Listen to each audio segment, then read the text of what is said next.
Hello there, my name is Trashboat Inc., aka Trashboat, aka mTrashboat, aka Matt, aka Bingo Math, aka Spooky Dookie 101, and I am a self-asserted platforming expert. I've spent my entire life playing many different platformers such as 3D Marios, and insert literally any rare platformer after DKC here.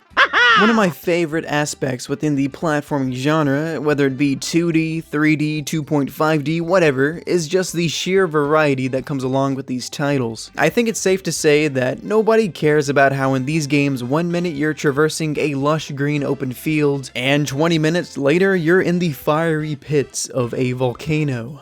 Generally speaking, platformers don't pay any attention in regards to making sense and whatnot. Just good level design, controls, and a dash of pure fun is all we need at the end of the day. Now, I'm still waiting for a new platformer to tackle the same concept that Mario Sunshine had, with the overall centric theme going into the designs of each level, resulting in one huge cohesive world. But there's nothing wrong with using the many types of generic themes for the level design. If you've fancied even a couple of platformers in your time on this earth, you know what I'm talking about. You got the classics such as grass, water, sand, lava, snow, and one of my personal favorites, spooky.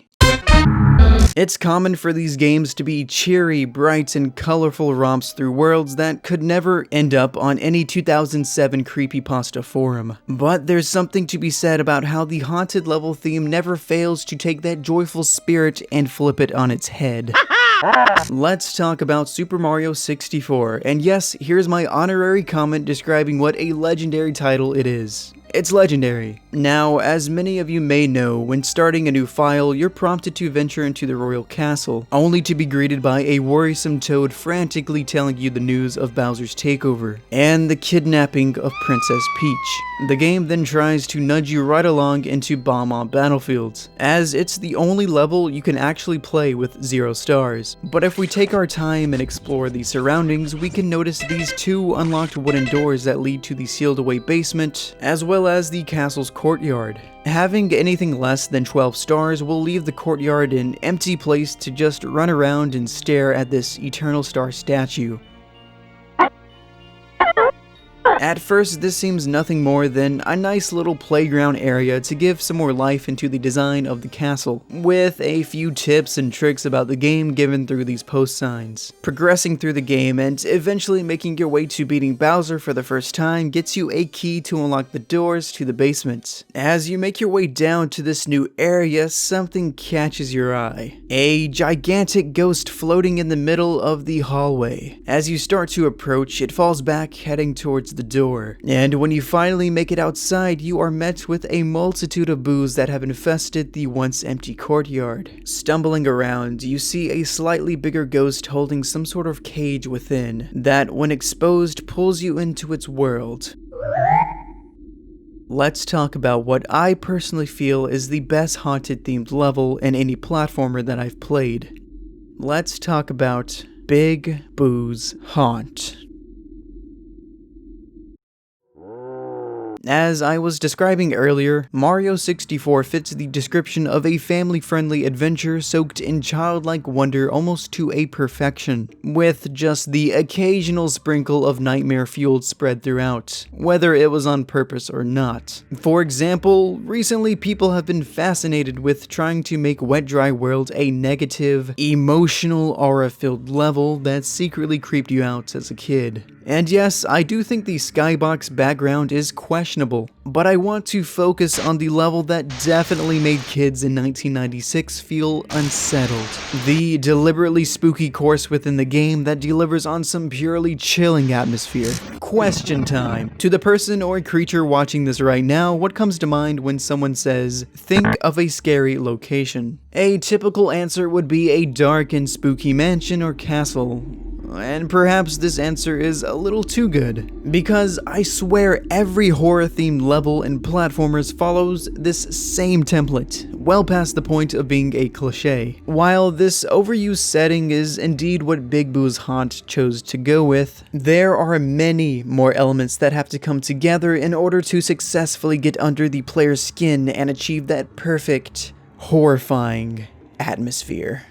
The contrast of the game's bright and colorful world up to this point crashes against the piercing moonlit dark sky, surrounded by a tall black forest that is ready to engulf Mario if he should dare set one foot outside of the cage. From a conceptual standpoint, the environment is already well suited to work for a horror-themed level, but there's subtle tricks the game pulls off to further elevate the setting's presence. The effectiveness of Mario's starting position is showcased on full display here, whereas most levels feature a more open-ended field-like design to jump around across. In Big Boo's Haunt, you come in face to face with the entire mansion. When taken control, you can run around all you wish, but there's nothing else here within the cage. A tiny feeling of isolation is beginning to spark. It becomes apparent that it's only Mario and the mansion. This place is unique in the sense of it giving off a more cynical mood, something that no other area, regardless of theme, comes close to matching. It's almost as if Bowser has no say in whatever happens within the confounds of this course. Keep in mind the Boos were not in the courtyard as the game started. They came on their own terms and challenged Mario within a place that they themselves control. The majority of the enemies in the mansion are different from the usual arsenal of Bowser's minions, consisting of Goombas, Koopas, and Piranha Plants. Even dismissing the large amount of Boos scattered across the level, one of your biggest threats is the world around you. Inanimate objects such as books and chairs come alive, bloodthirsty for Plumber. Seemingly lifeless paintings breathe fire. And I don't even have to mention the scariest thing from your childhood that made you think twice about ever turning the game back on. This constant, uneasy state of fear is instilled into the players in a surprisingly serious manner. From the moment you step ground into Big Boo's Haunt, an ominous message appears. Come on in here. He. Normally, these types of pop-up text boxes are reserved for Bowser making teasing declarations to Mario from time to time. But here, the sound of a boo accompanies this more straightforward note. The game keeps the momentum going by making the player feel somewhat intimidated through the already established starting position and camera angle. Not only are these good from a gameplay viewpoint, but it also tries to put the huge overarching mansion in perspective in relation to Mario. It immediately comes across as the main set piece of the level and has already set the tone in so many ways. But remember, visuals do not fully make up the immersion. The music manages to wrap everything together in a tight, chilling bow through its usage of a more atmospheric piece. The rest of the game's soundtrack is often upbeat and catchy. However, Haunted House perfectly conveys what the level is trying to accomplish. The eerie main part of the song never lets up throughout the entire duration, with even sounding somewhat demonic towards the end. It's not a track that you would listen to on your own, but rather just regulated to this one specific level in the game. And that's perfectly fine because through its usage, it further puts you on edge throughout the entire time spent in Big Boo's Haunt.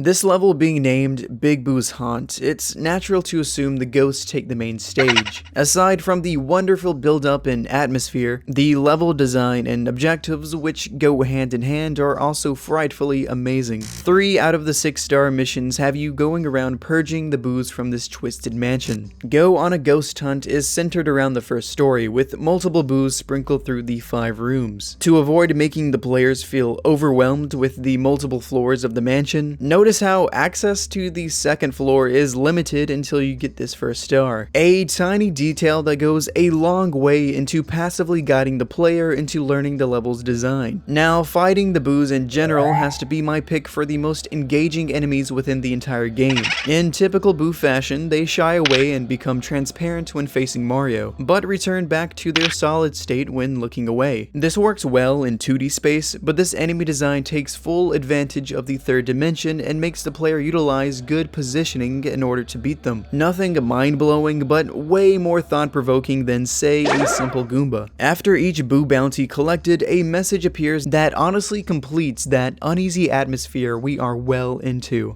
Ghosts don't die. Hee hee hee. Can you get out of here alive? This further proves the absence of Bowser's meddling, for it's the first time you're really questioned with the humanity of Mario. Ride Big Boo's merry-go-round takes place down in the depths of the mansion's basement. For years playing through this level, I never connected the reasoning as to how falling into the dark pit on the first floor led to this small shed directly across from the mansion on the outside. I guess underground tunnels were a foreign concept to me at the time. Entering from that very same shed, you get this gradual transition from the disturbing main theme to an eerie carnival-esque noise that completely envelops the soundtrack upon entering into the merry-go-round. While no scary clowns are present, there's something about circus music in a creepy setting that makes it all the more unsettling. As opposed to hunting down the boos across the mansion, this time they all gradually come from the paintings on the walls within the same room. The real challenge the floating merry-go-round gives the player is the constant shift in positioning of Mario relative to the floating boos. As a result, fighting them is a bit more difficult compared to the first star. To close out the ghost hunt is the climax of Big Boo's haunt, accurately named Big Boo's balcony. I want to point out a potentially easy to miss small detail. When coming into the level in the entrance animation, Big Boo himself is briefly visible on top of the mansion. This was actually the case since the first star, but perhaps seeing the same animation over and over, you start to pick up on his presence. Now, making your way up to the roof is an interesting set of platforming in itself, but the real showstopper is, as the star name describes, the Big Boo on the balcony. There's not much of a difference between the normal sized and Big Boos except for the obvious sizes. However, the setting of this battle makes the challenge. The balcony's small platform leaves little room to run around across in an already positioned based fight. Not to mention, if you mess up and fall, you have to venture all the way back up to try again. After defeating Big Boo, the star spawns on the very top of the mansion, which by this point is the last spot unexplored. Now, I shamefully have to admit, actually jumping to that part of the roof might be the biggest challenge of this entire level, at least to me. Thankfully, you can crawl your way over there. Even though the ghosts have been purged, there's still a few more stars to be collected within the walls of this spooky mansion. While seeking the 8 red coins and figuring out the killer bookshelves puzzle are great missions, I want to spotlight one of my favorite stars in the entire game. It is a bit more so on the forgettable side, but it exercises excellent game design. Eye to Eye in the secret room involves trying to find a hidden away area with a big Mr. Eye. Getting this star is a simple swoop for veteran players, but for newcomers, it can actually be rather tricky trying to pinpoint exactly where this secret room is. Spoiler alert, it's located in this blue boo painting on the 3rd floor. Hold on now, let's back up for a second. It may seem like this was randomly placed in a somewhat hard to reach location to stump players, but the game has actively already taught us how to access this secret room. Remember how the first star of the level had Mario searching across the 1st floor? Well, to beat 3 of the necessary boos needed for the star, you would have to go into this room. While one of the boos are out in the open, the other 2 lie beyond this blue boo painting. Look familiar? Here in this room, there's a Vanish Cat block placed right beside the painting. So hopefully most players could put 2 and 2 together and discover that you can go through these paintings while being intangible. Getting back to the secret room, take note how this time the Vanish Cap is placed a bit further away from the painting. The game becomes a whole lot less handholdy when the star objective is solely based on finding this secret. It's a nice example of teaching the player a concept, and then soon after challenging them in a similar yet more difficult situation.